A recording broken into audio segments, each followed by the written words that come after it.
My dad is gone now, so why don't you get out of here too? Stay out of my life, forever. The voice hurling insults at me over the phone was my daughter, with whom I'd spent over 10 years. Alice, my husband's daughter from a previous marriage, had dramatically changed her attitude towards me, her stepmother, once she started living on her own. Then, when her father, David, passed away in an accident, her hostility escalated even more. She accused me of being a fake mother and even went so far as to demand that I renounce my inheritance from my late husband. After remarrying David, I had striven to build a good relationship with Alice. But her incredibly hurtful words shattered my resolve. I became exhausted and indifferent, finding myself agreeing to renounce the inheritance. 3 days later, you knew it, didn't you? You knew and kept quiet about it. Do something about it. My daughter frantically called me, her voice strained with panic. Just a few days ago, she had told me to stay out of it, and now, she was desperately screaming for me to fix it over the phone. Feeling a deep sigh escaping my lips, I responded in a chilly voice. My name is Naomi Parker. I live with my husband, David, and our daughter, Alice. Truth be told, Alice isn't my biological daughter. She is David's daughter from his previous marriage. David and I met, or rather, reunited, at a high school reunion. The David I saw after so many years seemed a bit worn out, troubled even, compared to his high school self. Perhaps the alcohol made him more talkative than usual. About a month before the reunion, he quietly told me that he had divorced his wife and was now raising his daughter alone. Listening to his story, I learned about his struggles, the fact that his wife had cheated, leading to the divorce, and that his daughter Alice was only in the 3rd grade and quite mature for her age. He had a hard time figuring out how to interact with her. Naomi, would you be willing to give me some advice about Alice? What? Me? I'm begging you. There are so many things I don't understand as a father, and more than anything, as a woman, you might be easier for Alice to talk to than me. Please, I beg you. I've never raised a child before, I replied. I don't think I can give you any advice. I initially refused, but it was clear that David was genuinely struggling. In the end, I reluctantly agreed to at least listen to his concerns. At first, I simply answered David's questions over the phone. About how a girl thinks, what a girl needs, that sort of thing. But things began to change when David asked me to go shopping with him for Alice's birthday present. I want to give Alice a surprise gift that she'll love. Will you come shopping with me? Having offered my advice a few times already, I didn't think much of it and agreed. But it turned out to be an excuse for a clumsy date invitation from David. After we finished shopping, he said, "Let me thank you by treating you to dinner," and took me to a nice restaurant. It was there, he confessed, "The truth is, Naomi, I have feelings for you." I was truly taken aback. And with David's confession, I realized that I was drawn to his sincerity in facing his family issues head-on. So, I started dating David, and after a few dates, we started to spend time together with Alice. When David first introduced her to me, I could tell that Alice was quite wary of me. That's only natural. She had just been separated from her mother due to the divorce, and she must have been afraid of losing her father to a woman she didn't know. Even after I married David the following year, Alice didn't really talk to me. Sylvia, a classmate of mine and David's, would occasionally call me out of concern. "How's it going? Have you gotten a little closer with Alice? You guys haven't been arguing, have you?" Not at all. Even if I start a conversation, it ends with just a yes or no. It would be nice if we could even argue enough to sustain a conversation. Well, that's true. I often consulted with Sylvia because she also had a daughter Alice's age. Girls are difficult, aren't they? They seem mature for their age. So, I shouldn't think of her as a kid? That might be right, you probably shouldn't treat her too much like a kid. Sylvia, who gave me advice based on her own experiences, was a real godsend. Moreover, it turned out that Sylvia's daughter and Alice went to the same elementary school. You suddenly became a mother to a 9-year-old, don't rush. That's right, it all comes down to that, doesn't it? I sighed. I felt dejected, thinking that there was nothing I could do and time would eventually resolve things. David was also very concerned about the rocky relationship between Alice and me. Therefore, we decided to go on a family trip to the seaside, hoping it would serve as a turning point. This is a beach where you can find beautiful stones, I heard. Beautiful stones. I definitely want to find them. That day, Alice, trying to keep her distance from me, started searching for stones desperately by her dad's side. I felt a little sad at this distance, but I too began searching for stones. If I found a pretty stone, I thought of presenting it to Alice. Nothing, there's nothing. True, though we find quite a lot of beautiful seashells. Seashells? She must have been so engrossed in looking for stones that she didn't notice anything else. Alice looked up and glanced at my hands. Show me the beautiful seashell. Sure, here. Wow. In my palm was a beautiful pink seashell. That's true. It's so beautiful. If you like it, Alice, you can have it. Really? I'm so happy. Thank you. Alice's face lit up. Holding the thin shell up to the sunlight, she looked so genuinely pleased, her smile radiant. Then, David called out, "Hey! I found this stone." Wait, Alice, you found something too? He must have been searching hard. David, drenched in sweat, had found a lavender-colored seashell. Wow, this is also beautiful. True. It's so lovely. As the two of us peered into David's hand, our heads bumped together. Ouk. Rubbing my forehead, I looked at Alice to see if she was okay. Alice was in the same position, looking at me, and then she laughed. It's okay, Alice, are you all right? Yeah, I'm fine. Then, with the pink shell in her right hand and the lavender shell in her left, she looked up at David and me, saying, "I'll treasure these." I feel that from that day onwards, the distance between Alice and me gradually shortened. Wishing to be closer with Alice, whenever the three of us were together, I made a point to talk with Alice more than with David. We would share thoughts about our favorite cartoons and comics. She would tell me about the school lunches she loved, we would share our dislikes, and David would give Alice and me some time to spend just the two of us. We would shop for clothes together, visit cafes with delicious limited edition sweets, and go to see movies. Slowly but surely, the look of caution and restraint on Alice's face began to fade. By the time Alice became a high school student, people around us would say, "What a wonderful family you are." I was genuinely delighted. However, once Alice started college and began living alone, she started distancing herself from me again. The responses to my text messages checking up on her were often curt and short. Even when she occasionally visited home, she mostly spoke to her father, David, and hardly talked to me. I tried to create opportunities to talk to her, like delivering her allowance in person instead of transferring it, but she would only say, "Just transfer it next time." She left no room for conversation. I tried serving her favorite foods, but she would just eat in silence. Although she treated other people normally, I could feel her attitude towards me gradually cooling down.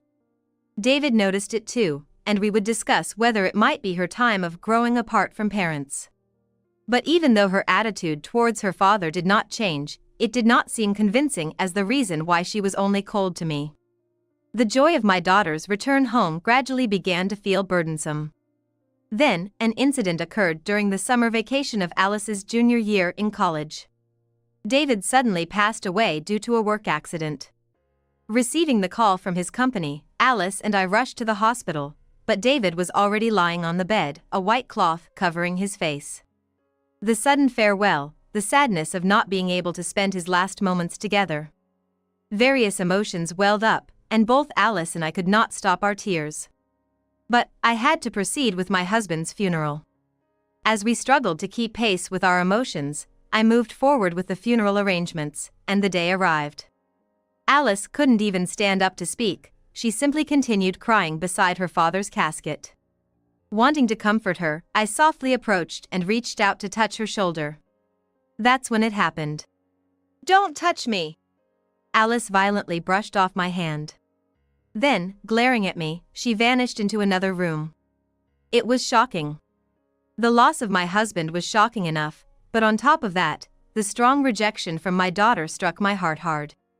In a state of shock, I somehow managed to fulfill my duties as the grieving spouse, bid farewell to my husband, and just as I finally took a breather. During his life, my husband was greatly indebted to his aunt and uncle, who came to see me, saying, "Naomi, this must have been very tough for you with it happening so suddenly." Moreover, other relatives began to gather around me, and naturally the conversation turned to David's inheritance. Afterward, they each left, telling me, "If there's anything we can do to help, don't hesitate to ask." Left behind were just Alice and me. I was truly exhausted and was heading to my bedroom to rest when it happened. "Now that Dad's gone, you should leave too." "Excuse me? I've always hated your pretend mother act. You're nothing more than a fake. What did you just—" Alice's words pierced my heart. Turning pale, I endured as she continued to hurl accusations. "Even when I was little, everything you bought for me, it was all just to get on my good side, wasn't it? No, And even now, you're here because of Dad's inheritance, aren't you? I heard it. I heard the aunt and uncle saying that Dad left behind a fortune of $3 million. Alice, that's not. I will never give it to you. Relinquish your rights to the inheritance. Don't ever come near me again." With a twisted smile on her face, Alice glared at me. I realized I couldn't take it anymore. "As you wish, I will relinquish my inheritance rights. I'll leave this house and everything related to your father to you. I won't have anything more to do with you." Upon hearing my words, Alice laughed with a triumphant expression. I might have imagined it, but there seemed to be a sense of relief in her expression. The next morning, I gathered my belongings and returned to my parents' house. But 3 days later, Alice, who had said to not involve herself with her, called me. "Hey! What's going on?" "What are you talking about?" "Dad's inheritance. You tricked me, didn't you?" I sighed deeply at her frantic voice. In fact, David's inheritance was indeed $3 million, but it was in debts. On the day of the funeral, the relatives and I discussed that due to David's business failures, there was a debt of $3 million, and we should renounce the inheritance of the debt as soon as possible. Having only heard fragments of the conversation, Alice had apparently assumed that $3 million was coming her way. Moreover, she had incurred a debt of $5,000 through credit card loans. Facing her own debt and the impending pile of her father's debts, Alice was in a frenzy. "You knew, didn't you? You knew it was $3 million in debt and you stayed silent. Do something." Yes, I knew. And I also knew about the $5,000 debt that Alice had incurred, which I learned from Sylvia's daughter. I had planned to relinquish David's inheritance, take on Alice's debt, and support each other as we moved forward in life. But after the altercation at the funeral, I realized that such a life was impossible. So I told her, "You were the one who said to stay out of it. You and I are strangers now, and I can't help you anymore." Interrupting Alice, who was screaming something on the other end of the phone, I quietly hung up and blocked her number. It had been almost 3 months since David's funeral. Having renounced the inheritance, I had moved out of the family home and was living alone in a small apartment. I had set up a picture of him, a vase of flowers. "I'm sorry, I couldn't protect your precious daughter," I told the picture of David. I had been filled with regret ever since I had fought with Alice over the phone and ended our relationship. Despite knowing that Alice was already in debt, I had pushed her away when she ended up taking on even more debt. Lost in thought and feeling uneasy, the phone rang. It was Sylvia. "Naomi, Alice is in serious trouble." The panicked message Sylvia conveyed was as follows. Alice had been so shocked by the $3 million in debt that she had become a recluse, unable to do anything. Obviously, she hadn't been able to renounce the inheritance. I had assumed that Alice had done so after the incident. "You have to apply to renounce the inheritance within 3 months, Naomi. What are we going to do?" I felt as though I was going to faint upon hearing Sylvia's words. It was almost 3 months since David's funeral. If we didn't hurry, Alice would definitely end up with a debt of $3 million. But I couldn't respond immediately. On the day of the funeral, Alice's words had been stuck in my mind. I really hated being treated like a mother all the time, even though you're a complete stranger. She had said this with a distorted smile. What if I tried to help her again and was rejected in the same way? Remembering Alice's eyes that day, I was too scared to do anything. I can't do it. What if she tells me again that I'm not her mother and to stop pretending? Naomi. Then it happened. Just when I couldn't bring myself to rush to Alice, the pendant that my husband had given me, which was placed near his picture, fell. Out of the blue, I decided to open the pendant. To my surprise, inside it were the lavender and pink seashells we had picked up on that family vacation day, along with a short note. Apparently, David had secretly kept what Alice had discarded. The letter read, "We were able to become a family thanks to these stones and shells that day. I hope we can always stay as a family and get along well," written in David's handwriting. I was overwhelmed with tears. That's right, I wanted to be Alice's real mother. I remembered that I wanted to be a real family with David's letter. Rushing to the apartment where Alice was living alone, I rang the doorbell. Alice, who looked terribly worn out, opened the door. "What are you here for now?" Her eyes were full of hatred for me. She didn't listen to what I had to say and tried to send me away. "You're the one who abandoned me when I asked for help. What are you doing now? Just leave me alone." She said this and began throwing whatever was close at hand. I was on the verge of breaking down under the weight of her rejecting gaze. But, in truth, I don't want to give up on you. I don't want to give up on being your mother. Yes, there were things about your behavior back then that made me think. There are parts that I still can't accept. Feelings that are hard to forgive. However, my feelings of love for Mika as my daughter, and my feelings of cherishing her, were real emotions inside me. I reached out to hug Mika, pouring out all my feelings that I'd held in until now. "So, that's why, I want to live with you from now on, I want that." Hearing this, Alice stopped throwing things, perhaps she couldn't hold back any longer. And she began to sob violently in my arms while she thrashed about. And, while crying, she told me that when she first saw my face, she was scared. That she might lose the memories and time she had with her real mother. That she knew I was kind to her. That it was painful not being able to accept that, even though she knew. Because it was painful, she had to convince herself that my kindness was hypocrisy. She's just doing it to be liked by Dad.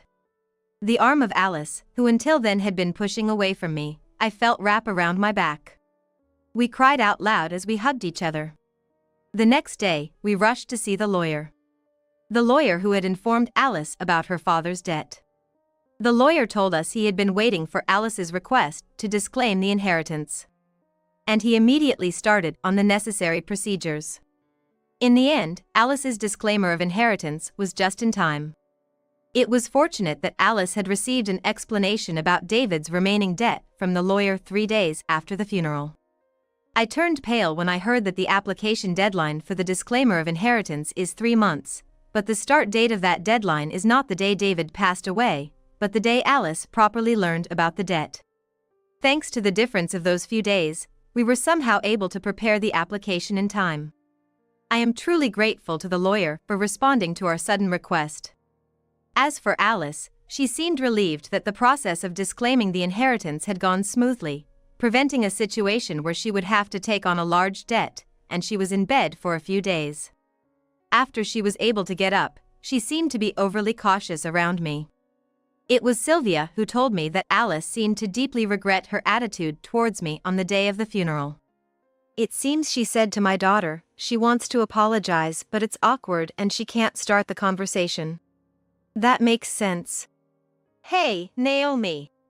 Aren't you being a little too careful?" Really?" Sylvia on the other side of the phone said a bit angrily. "Just like when you stormed into Alice's place the other day, isn't it okay to voice your feelings more? But until Alice's feelings settle down, it's better not to say anything too strong." "You decided not to give up on Alice, didn't you?" That was true. I had decided then that I wanted to become Alice's real mother. And so, I began to make an effort to convey my true feelings to Alice. In response, Alice stopped trying to hide her feelings. When our opinions clashed, we even started to argue. I was happy. 10 years have passed since my husband passed away. I was in a small hospital room. In front of me was my daughter lying next to a newborn baby. Seeing my daughter's gentle smile as she blissfully watched the sleeping baby, I felt an overwhelming sense of happiness. "Mom, you can hold my baby. Is it okay?" "Yes." For me, who had no experience giving birth, this was my first time holding a newborn baby. I didn't know how to pick up this soft, tender being, and my daughter laughed at my confused state. "You?" "Well, it's my first time." My daughter sat me down on a chair, guided my arms into position, and gently placed the baby into them. "She's warm." Tears naturally started to flow. "David surely would have loved to hold her too." "You wanted to show your father the baby, didn't you, Alice?" Alice then laughed again. "Mom, you holding her is enough for me."